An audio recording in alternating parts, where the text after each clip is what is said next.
My brothers and sisters, the mind is one of the greatest gifts Allah has given us. Yet, too often, we allow it to be clouded with negativity. Thoughts that steal our peace, limit our potential, and distance us from the blessings that are already within our reach. Remember, you cannot live a positive life with a negative mind. Just as a garden will bloom when watered with care, your mind will flourish when nurtured with gratitude, faith, and hope. Today, let us talk about reprogramming our minds, removing the weeds of negativity and planting seeds that will bear fruits of success, peace, and purpose. Negative thoughts are rarely random. They have a beginning, a source, and a story behind them. Many times, we simply allow them to enter our hearts and minds without questioning why they are there or what purpose they serve. If you trace these thoughts back to their origin, you may find they stem from a painful experience in the past, an unkind word from someone you valued, a disappointment that made you doubt yourself, or even a false belief you've repeated so many times that it feels like truth. Recognizing the source is the first step in taking away its power. Imagine if someone kept leaving rubbish at your doorstep every morning, and you never questioned where it came from. It would keep piling up until your home became unbearable. But the moment you catch the person and address the cause, you can stop the flow. Negative thinking works the same way. It may come from certain environments where people constantly complain, criticize, and focus only on what's wrong. It may come from media that thrives on fear, bad news, and comparison, feeding the mind with seeds of worry and inadequacy. It may even come from your own unchecked self-talk. Those quiet whispers telling you that you're not good enough, you'll fail, or you don't deserve happiness. If you never pause to ask, where is this coming from? Those whispers will turn into loud voices that dominate your mind. But when you stop and identify the trigger, whether it's a habit, a person, a memory, or a belief, you suddenly hold the key to change. This awareness is like turning on the lights in a dark room. The shadows lose their power because you can see them clearly. Often, negative thoughts are inherited patterns, passed down by parents, teachers, or society without malicious intent, but they linger because they were never challenged. It's important to realize that, just because a thought feels familiar, doesn't mean it is true, and just because it has been repeated, doesn't mean it must stay. Recognizing the source doesn't always mean you can erase the thought instantly, but it gives you the wisdom to respond instead of react. You begin to understand that not every thought deserves your attention or belief. This mental clarity is what allows you to break cycles of self-doubt, fear, and hopelessness. Once you can see where the negativity is entering, you can begin to shut the door to it and open the windows to fresh, empowering perspectives that nurture the soul instead of draining it. Gratitude is one of the most powerful tools you can use to reprogram your mind and shift away from negativity. The moment you start focusing on what you have instead of what you lack, your entire perspective begins to transform. It is easy to dwell on problems, to magnify challenges, and to feel weighed down by what is missing. But when you make a habit of looking at the blessings already in your life, you begin to see how rich you truly are. Think about the simple things we take for granted. The breath you are taking right now, the ability to see, to hear, to walk, to think. These are gifts that no amount of wealth can replace. Yet we often overlook them because we are busy chasing things that lie outside our reach. Gratitude shifts your focus from scarcity to abundance. It is like adjusting the lens of a camera. Suddenly, what was once blurred with complaints becomes sharp with appreciation. Science even shows that practicing gratitude rewires the brain to be more optimistic and resilient. In faith, gratitude is not just a good habit, it is a command. The more thankful you are to Allah, the more blessings you attract, because gratitude opens your heart to receive. Even in hardship, there is always something to be thankful for. Perhaps a lesson learned, a new strength discovered, or a protection from something far worse. When you start each day by listing the things you are grateful for, you begin to train your mind to search for the good, instead of dwelling on the bad. It could be the warmth of the sun on your face, a kind word from a friend, a meal on your table, or the fact that you woke up alive when so many did not. The power of gratitude is that it multiplies. The more you acknowledge your blessings, the more you see them. It doesn't erase life's challenges, but it changes how you face them, because you realize you are not empty-handed. Gratitude also silences envy and comparison, two of the biggest sources of negative thinking. When you are busy counting your own blessings, you have no time to measure your life against others. Instead, you find peace in what has been written for you, trusting that Allah's plan is perfect, even if you do not see the full picture yet. Gratitude softens the heart, calms the mind, and lifts the soul. It turns your focus away from complaints that drain you toward appreciation that strengthens you. and it reminds you that even in the smallest things, there is a reason to smile. What you allow into your mind becomes the raw material from which your thoughts are formed, and your thoughts shape your emotions, decisions, and ultimately your life. Guarding your input means being intentional about what you expose yourself to every single day. If you constantly feed your mind with fear, gossip, negativity, and comparison, it will naturally produce anxiety, doubt, and dissatisfaction. Just as your physical health depends on the food you consume, your mental and spiritual health depend on the information, conversations, and images you take in. Many people underestimate the effect of their surroundings. The media they watch, the social media accounts they follow, the music they listen to, and even the people they spend time with. Every one of these is like a seed planted in the soil of your mind, and over time, those seeds will grow into either nourishing fruits or choking weeds. If you repeatedly hear hopeless messages, constant complaints, or destructive criticism, your mind begins to adopt that as the norm. Soon you find yourself speaking the same way, thinking the same way, and expecting the same results. Guarding your input does not mean avoiding reality or pretending problems don't exist, but it means choosing sources that uplift, educate, and inspire you rather than those that drain your energy. It means setting boundaries with people who only bring negativity into your life, even if they are close to you, and surrounding yourself with those who remind you of your values, your goals, and your worth. It also means being mindful of entertainment choices, because what you watch or listen to often lingers in your subconscious long after the moment has passed. Replacing harmful input with beneficial content is like replacing junk food with nutritious meals. Over time, your mental state becomes stronger and more resilient. Instead of scrolling endlessly through feeds that stir envy or comparison, choose to read, listen, or watch things that teach you something new or deepen your faith. Instead of spending hours in conversations that center on complaints, join discussions that focus on solutions, growth, and gratitude. Even small changes in your daily input can have a profound effect on your mindset.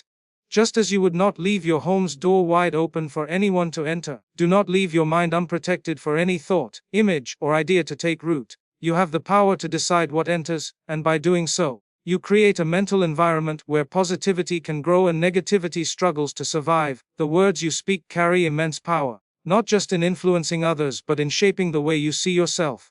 Every time you speak, you are reinforcing a certain image and belief in your own mind, and over time, that becomes your reality. Speaking life over yourself means consciously choosing words that build you up instead of tearing you down. Many people are quick to speak negatively about themselves, sometimes without even realizing it. They say things like, "I'm so stupid," "I can't do this," or "I always fail." And these statements become like chains around their minds, limiting what they believe they can achieve. The human brain is deeply influenced by repetition. What you say often, you eventually begin to believe, even if it started as a joke or casual remark. When you speak words of encouragement to yourself, you create a mental atmosphere of confidence, hope, and resilience. This doesn't mean you ignore your mistakes or weaknesses, but it means you speak about them in a way that focuses on growth instead of defeat. Instead of saying, "I'm terrible at this," you say, "I'm learning and getting better." Instead of saying, "I'll never succeed," you say, "I'm taking steps towards success every day." These small shifts in language can reprogram the way you approach challenges. Your words also have the power to influence your emotions in the present moment. Saying something positive out loud can immediately change your mood and outlook, while negative speech can drag you deeper into frustration or hopelessness. Faith teaches us to be mindful of our speech, reminding us that every word is recorded and carries weight. This applies not only to what we say to others, but also to what we say to ourselves in private moments. Speaking life means affirming your worth, acknowledging your blessings, and reminding yourself that your potential is greater than your current circumstances. It means talking to yourself as you would to a dear friend, with kindness, encouragement, and belief in their ability to grow. When you start replacing self-criticism with self-compassion, you give your mind the strength to face difficulties without giving up. You also become less dependent on external validation, because you've learned to find strength from within. Over time, this practice becomes second nature, and your inner voice becomes your biggest supporter, instead of your harshest critic. The power of speaking life is that it not only changes how you see yourself but also changes how others see and treat you, because confidence and positivity are contagious, and they begin with the words you choose to release into the world. The people you choose to surround yourself with play a far greater role in shaping your mindset than most realize. Human beings are deeply influenced by the environment they are in, and this influence works silently but powerfully. If you spend most of your time around individuals who are negative, constantly complaining, criticizing, or doubting themselves and others, it will slowly begin to seep into your own thinking. You may not notice it at first, but the tone of their speech, the focus of their conversations, and their attitude toward life will become a mirror you start reflecting. On the other hand, when you are in the company of people who uplift you, encourage you, and remind you of your potential, your own thoughts and emotions begin to rise to match theirs. Surrounding yourself with positive company is not about creating a bubble where you avoid everyone who faces struggles, because everyone has challenges. It is about being with those who, despite their struggles, choose hope over despair, solutions over complaints, and faith over fear. Positive people have a way of opening your eyes to possibilities you might never have considered. They are often the ones who believe in you, even when you doubt yourself, who speak words of encouragement at just the right time, and who push you to step out of your comfort zone to grow. Their presence alone can act as a shield against negativity, because they naturally focus on what can be done rather than what cannot. They will celebrate your progress, no matter how small, and when you stumble, they will help you see the lesson, rather than just the failure. Such people are like sunlight to a plant. They help you grow in ways you might not have managed on your own. At the same time, surrounding yourself with positive company also means setting boundaries with those whose influence consistently drags you down. This can be difficult, especially if they are family members, old friends, or colleagues you see every day. But protecting your mental and spiritual space is essential if you want to reprogram your mind for lasting positivity. Boundaries do not have to be harsh or unkind. They can be as simple as limiting the amount of time you spend with certain people, steering conversations away from destructive topics, or politely excusing yourself when negativity becomes overwhelming. By doing this, you are not rejecting the person, but you are rejecting the harmful influence they may bring into your life.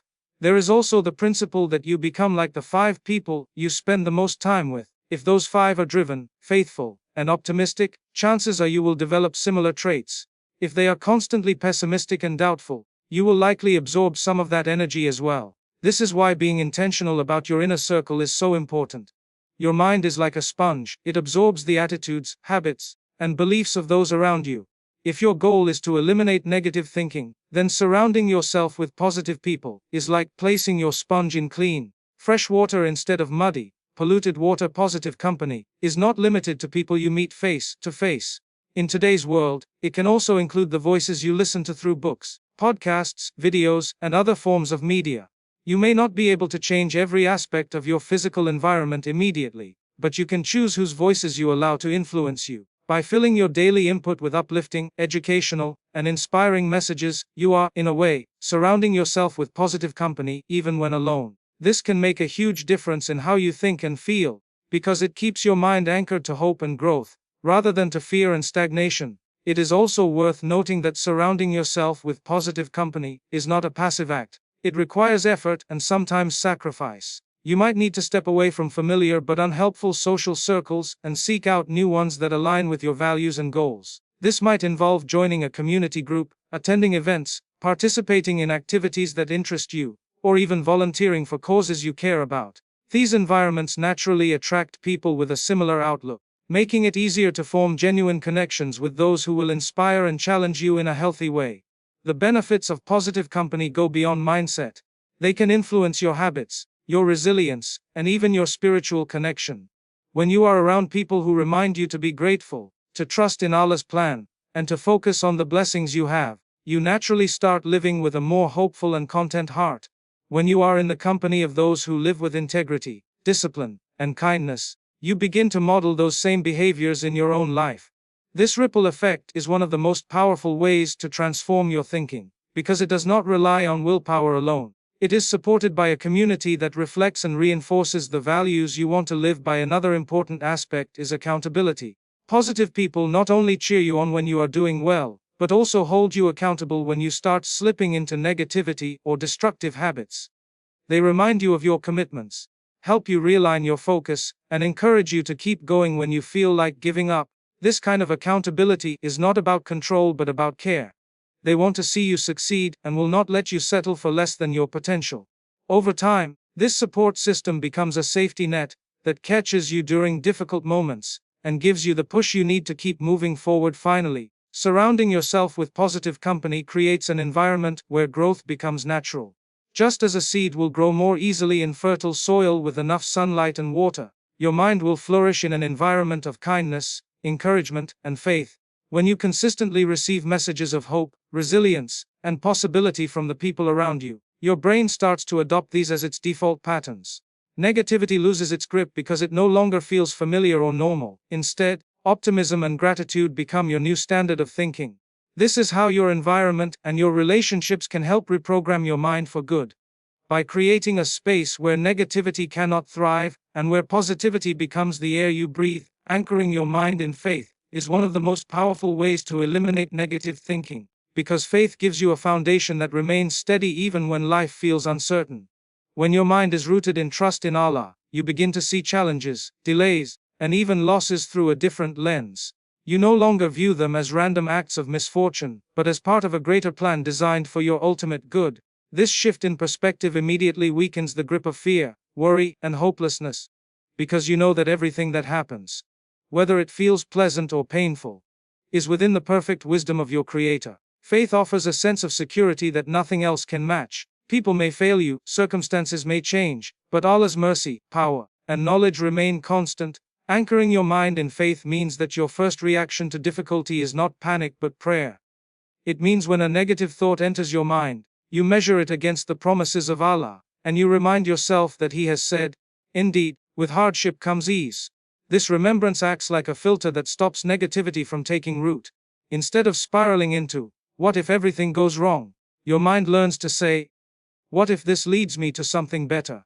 Faith does not remove challenges from life, but it gives you the strength and patience to face them with dignity and hope.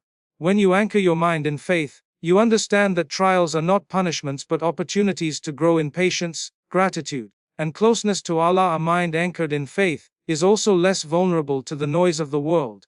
In a time where countless voices are trying to tell you who you should be, what you should fear, and what you should chase, faith keeps you grounded in what truly matters. You stop measuring your worth by material success or the opinions of people, and you begin to measure it by your sincerity, your efforts, and your obedience to your Creator. This shift frees you from much of the anxiety and comparison that fuels negative thinking. When your ultimate goal is to please Allah, you realize that temporary setbacks and disappointments are just part of the journey, and not a reflection of your value. Anchoring your mind in faith also means turning regularly to the practices that strengthen that faith. This includes daily prayer, reciting and reflecting on the Qur'an, making dua with sincerity, and engaging in remembrance a dirk. These acts are not just rituals, they are nourishment for the mind and soul. They fill your heart with light and clarity, making it harder for darkness and doubt to take hold. When you fill your day with moments of connection to Allah, negative thoughts find less space to grow. They are replaced by reminders of His mercy, His power, and His promises. Even something as simple as starting the day with a sincere supplication can set the tone for hours of calm, focus, and optimism. Another way faith anchors the mind is by giving meaning to hardship. Without faith, struggles can feel pointless and overwhelming. But with faith, you know that every moment of patience is rewarded, every tear is seen, and every difficulty carries wisdom even if you cannot see it yet. This understanding transforms the way you think. You stop asking, "Why me?" and start asking, "What can I learn from this? How can this bring me closer to Allah?" This mindset reduces the emotional weight of trials and replaces it with a sense of purpose. It is much harder for negative thoughts to dominate when you believe that your struggle is part of a path that leads to something greater than this world. Faith also strengthens your resilience in moments of uncertainty. Life is full of unknowns. We cannot control the future, and this lack of control often fuels anxiety. But when you anchor your mind in faith, you learn to hand over that control to Allah. You take the necessary steps, make your best effort, and then trust that the outcome, whatever it may be, will be what is best for you. This trust lifts the burden of overthinking and constant worry. You no longer feel the need to micromanage every detail of your life, because you know that the one who controls the universe is already managing it perfectly. This kind of surrender does not make you passive, it makes you proactive without being consumed by fear of failure. Anchoring your mind in faith also involves being mindful of the company you keep and the voices you listen to. People who constantly feed your doubts or question your values can weaken your faith over time. Surrounding yourself with those who remind you of Allah, encourage you to do good, and share words of hope reinforces your mental anchor. Faith grows stronger in environments where it is nurtured, and a strong faith naturally repels the seeds of negative thinking. In moments when your own strength feels low, the reminders from others can be the rope that pulls you back toward clarity and trust. It is also important to understand that anchoring your mind in faith is a daily process, not a one-time event. Just as a ship must constantly adjust its anchor to remain steady against changing tides, you must consistently return to your source of strength to stay grounded. There will be days when your faith feels unshakable and days when it feels fragile. On those weaker days, the practices you have built, prayer, remembrance, gratitude, act as your safety net. They prevent you from drifting too far into negativity, even if you feel weighed down. Over time, these habits become part of your identity, and your default response to difficulty becomes rooted in trust, rather than despair. One of the most profound effects of anchoring your mind in faith is that it changes your internal dialogue. Instead of speaking to yourself from a place of fear, you begin speaking from a place of trust. Instead of thinking, "I can't handle this," you think, "With Allah's help, I can endure this." Instead of focusing on everything that could go wrong, you focus on what could go right, and even if it doesn't go as planned, you trust that it will still lead to something good. This shift in self-talk has a powerful effect on your overall mental state, making it much harder for negativity to dominate your thoughts. Finally, when your mind is anchored in faith, you carry a sense of peace that is not easily shaken. Even when the world feels chaotic, you have an inner calm because you know your life is in the hands of the one who knows you better than you know yourself. This peace does not mean you never feel sadness, worry, or frustration, but it means those feelings do not control you. They pass through like clouds, while your anchor holds firm beneath the surface, keeping you steady and clear-minded no matter how strong the winds of life may blow.